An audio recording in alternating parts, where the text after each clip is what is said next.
You guys don't need to worry about me getting revenge from Diddy. I've got 3 moves that make sure he'll never be able to come after me or my family. First, I personally reached out to the victims' legal teams. The real reason he's not getting out is those buried cases behind the scenes. I provided legal funding for 7 victims who had been silent for years and brought in the top criminal attorneys in the country. Second, I bought up every potential post-release business deal he had lined up. I planned this 2 years in advance, so by the time he got sentenced and still had hope of getting out, every partner had already cut ties with him. Third, I don't just have evidence, I've got backups. This is an entire minefield that's been buried for 20 years. I uncovered every secret from the last 30 years. With testimonies from the victims, we interviewed over a dozen people he tricked, threatened, or violated. You think that's harsh? No, he destroyed other people's lives for decades. I'm just making sure he spends a few extra years in prison for it. I'm not afraid of his people, not afraid of his threats. I know he's still in there fantasizing about a comeback, but the truth is, he's never coming back. And what's true, you know? And I've been seeing y'all memes and stuff. People be making memes. I see the memes. I said, no, some of that stuff is funny. Some of it's funny. But I haven't addressed any of this publicly, but I just want to say this very clearly. I don't have to do with Puffy, so y'all can stop all them memes.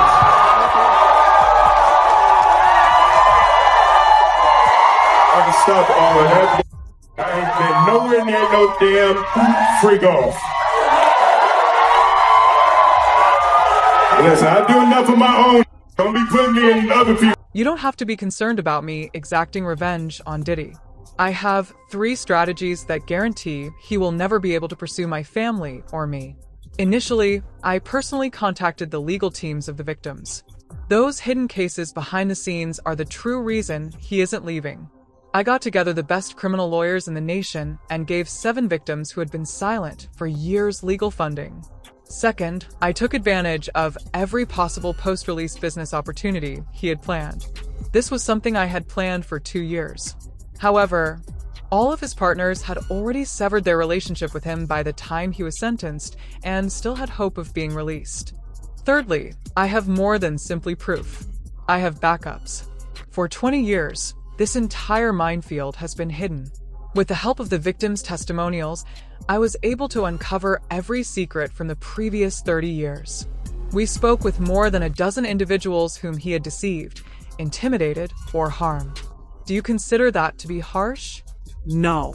For decades, he ruined the lives of others. All I'm doing is making sure he goes to prison for a couple more years. His people don't scare me. Not intimidated by his threats.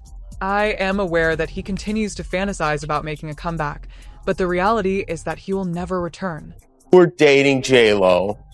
Will Smith and Jada tried to pick her up on a threesome and you were going to beat up Will Smith. Is that true?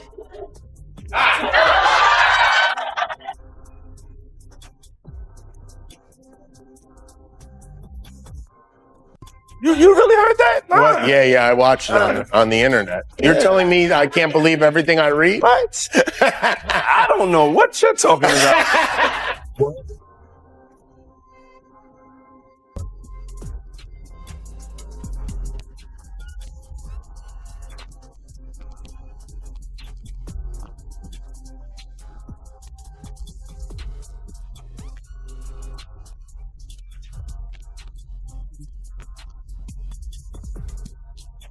Some of the most powerful people in industry operated behind an unwritten barrier for many years.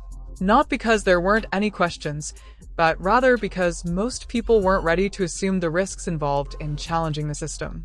The long-standing silence is suddenly breaking as a well-thought-out documentary steps into the spotlight, cutting through the clutter with purpose and focus rather than spectacle. One inevitable question cuts through everything else as focus shifts back to well-known centers of influence and real analysis starts to take shape. How much remained hidden? Not because it was invisible, but rather because silence strengthened it, protected it, and made it unassailable for much longer than anyone cares to acknowledge. Hollywood relied on the same tried-and-true approach for years. Hold your ground, remain silent, and allow the public's attention to stray. Until the pressure became too much to handle, that strategy protected influence and created the narrative on its own terms.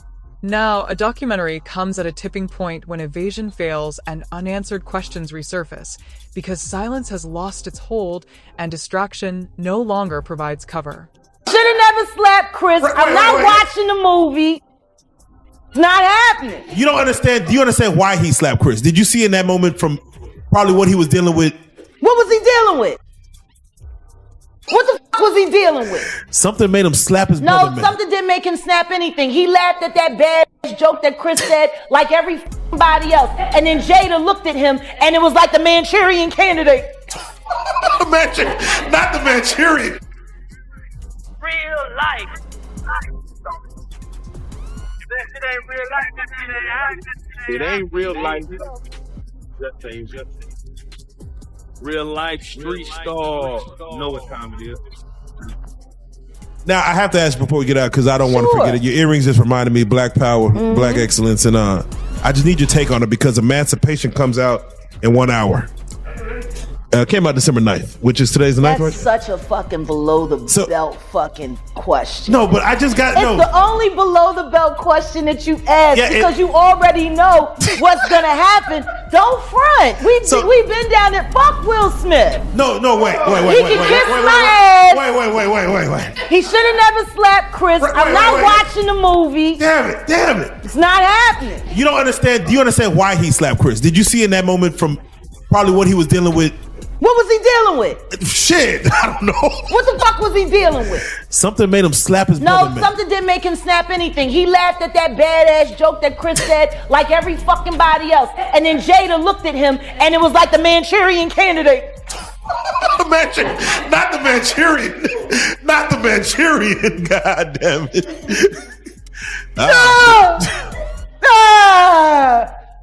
That's what the fuck happened. I thought there's a legion of women who said, I'm glad for Will fighting for his woman. Yeah, because they still want to believe that sham of a fucking marriage is real. Oh, there you go. He ain't never gonna be Tupac, and she proved it when she fucked August Alsina. Ooh, man. Yeah. They're both bisexual. They do weird things in their house, and young men have left their house fucking screaming to get away from them in their mentorship. Meek Mills. Bashir Gray. Delay subtly changed from a short-term strategy to a power barrier by letting silence become the story. The moment a system is compelled to react is never neutral when it survives by avoiding accountability. Structures that were closely controlled and managed are shaken by it. And if quiet constraint was effective for so long, its collapse leaves one inevitable question unanswered. After all these years, what was that quiet actually protecting? It all started, we was in Atlanta. And this story starts when I'm with Puff and he's in the exotic bookstores and he's doing shopping, right? He's shopping, getting his stuff and everything like that. So, this is the first time I was ever in an exotic bookstore with Puff. So, I'm giving him his space. He's taking things off the shelves and stuff like that because they gave him a brown paper bag. When they gave him a brown paper bag, he was just putting stuff in there. So I said, damn, he got to go put it on the counter and, show everybody what he's getting. So as he's going, I'm just looking at the places where he's picking stuff from. So there's one part he picked up some things from up here on my left side. And then he picked quite a few of them down. I'm like, okay. He put them in the bag. So when I went by there and I looked up there and it said butt plug. And I was like, hey, yo, I was messing with him because people don't understand, we was like friends. He was a part of the same tease him. I'm still going to mess with him and everything like that. I could do that. It wasn't just no security thing. So I say, yo, what are you getting this for? And it said butt plugs. And he was like, yo, can I do my shopping by myself? I said, yeah, you can do it by yourself, brother. And he started walking and everything like that. When he got I just waited at the counter. So when he got to the counter, he didn't even have to show the guy nothing. He just gave the guy a wad of money. I mean, like he gave the guy a stack something like this. And Puff wasn't the dude that carried no 20s and no 50s and nothing like that. And I mean, like, he just said, boom. And we walked out the store. So we had to leave Atlanta and go to North Carolina for a show. You understand? And it was him, this rapper, Sarah, and this other girl. We all got on a G5 jet, and we flew to G4 jet, and we flew to North Carolina. So what remained hidden was a repeating structure rather than a single instance. Relationships that are strengthened by proximity and status are frequently written off as coincidental rather than being investigated for what they might reveal. Everyone could see his reach. However, as familiarity subtly supplanted examination and repetition sapped curiosity, conversation seldom went beyond achievement, access, and exposure. This has nothing to do with accusations. It has to do with conditioning and surroundings. How the most severe blind spots develop when people are taught to accept what is in front of them rather than questioning why the same situations keep happening, and how patterns vanish once they are classified as normal. They were in the room and they would go in the room with another couple, right? And I've seen some things happen in the jacuzzi. Like when I'm the only one could go to the room 9 times out of 10. When Puff was the one who, you know, was in the presidential suite, I'm the only one allowed. I gotta watch the door. No one can get into that door. I'm the only one that had the pass key or whatever. You know what I'm saying? And then sometimes you would hear a boom, boom, boom, boom, a thump or whatever the situation is and stuff like that. Yo, what's up? Everything good? And sometimes they would open the door. I'm right there by the door. Sometimes you see things you don't want to see. Hey, did they ever try to get you involved? Not at all. Or for you? Not at all. Puff did it one time, but that's in my book. When he was coming from Dallas, he had the snow bunnies. And I reneged on that. Nah, I'm good. Hey, did you see any celebrities Puffy did any of that stuff with, the swinger stuff with? Yeah, I did. Tell me about that.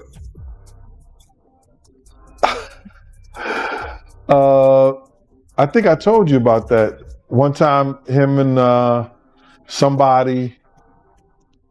Sarah and this young girl flew from Atlanta.